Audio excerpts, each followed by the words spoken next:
What I'm doing right now is applying the tack-free metallic top coat.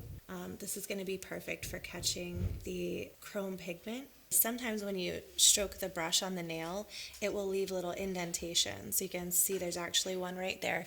So before I cure this, I have to really make sure that I have a perfectly smooth surface on the nail. Now we're nice and smooth, so I'll go ahead and cure.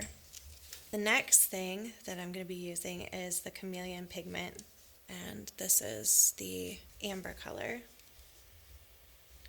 I'm going to get just a little bit on my silicone tool, and then I'm really making sure to get in here and all the little edges are covered. What I'm going to do now is I'm going to put yet another layer of the tack-free top coat, just because if I screw up my design with the paints, I want to be able to remove it and wipe it off or buff it off. And if I go right on top of here, which if I'm feeling brave, I might, but I'm just not right now since I just used way too much powder.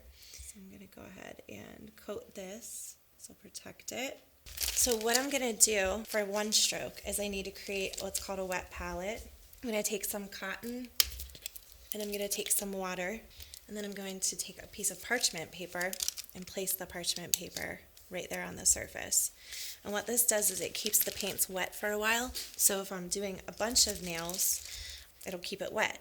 Now what it does is it's like, no, I don't want to be on the wet surface, and it curls up all crazy. So sometimes you have to take it and flip it over the other direction, and you just keep flipping it into submission.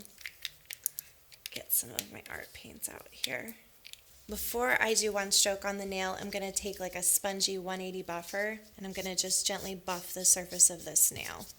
The acrylic paint goes on much smoother when you're working on a surface that's been buffed a little bit. And I'm going to work on mixing these colors up on the palette. I'm going to mix a white and blue.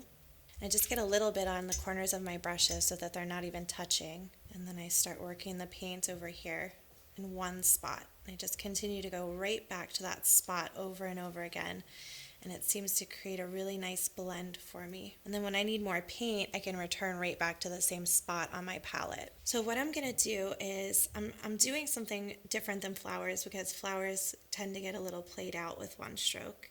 I'm going to create a circle, kind of like a donut or a bagel. It's actually a little bit harder than it looks, so I'm going to have to go over this a few times probably to get it nice and round. But what this is going to do is it's going to create sort of a really neat border for a crystal. It's totally okay if you get it on the skin. You don't need to force the design to fit perfectly. I'm going to just reload my brush, and if I want to or I'm not happy with a certain spot on there, I can go over it again. You'll see how this smooths it out really well. One stroke doesn't mean that you have to complete it in only one motion or one stroke. One stroke means that you're getting two colors in one stroke. So there's our first one. I'm going to blend a couple more colors here together. And I'm going to switch brushes right now to an even smaller brush. So right now I'm going to do a blend with the marigold color and the white. Right now, just getting a little bit again on the brush. It takes a few times to blend the brush properly. You can't just pick up the paint and have a nice even blend. So it takes a few times. This is the violet and the white. We're making what's called an L-shaped composition. So my design is actually going to go sort of in the shape of an L on the nail. I'm not worried about the center of my circle looking nice and smooth, just because it's going to be hidden under a crystal. The next thing that I'm going to do is some embellishments. What I really want to do is try to pick some contrasting colors. The easiest way to work with these is to dump them out onto something. I'm going to apply another coat of the tack-free top coat over the design. And now I'm actually using a dotting tool.